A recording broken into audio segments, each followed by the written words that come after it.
আসসালামু আলাইকুম। আমি মুশফিকুর রহমান ইফাত বলছিলাম। আমার বয়স ১৯। আমার আসলে সাদিক এগ্রোতে আমি যেটা ছোটকাল থেকে পশু পাখি অনেক বেশি ভালোবাসি। আমি সাদিক এগ্রোতে ঘুরতে গিয়েছিলাম। আমি গরু দেখার জন্য গিয়েছিলাম।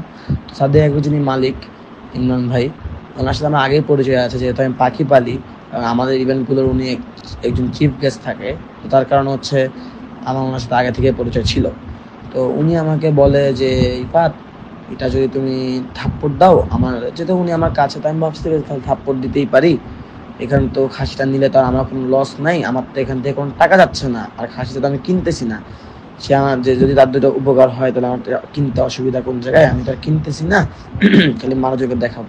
তো তার কথা অনুযায়ী আমি ছবি তুলি খাসিটার সাথে এবং সবাইকে বলি হ্যাঁ আমি খাসিটা কিনছি। কিন্তু আসলে খাসিটা কিন্তু আমি কিনা হয়নি, এবং খাসিটা আমার বাসায় আনা হয়নি, এবং খাসিটা আমার কোরবানি দেওয়া হয়নি।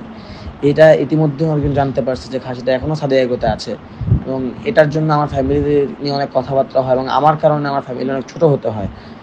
যা আর কি বলবো, শুধুমাত্র ওনার একটি কথা, যে আমার একটি কাজ করার জন্য আজকে আমার এই দিনগুলো দেখতে হচ্ছে।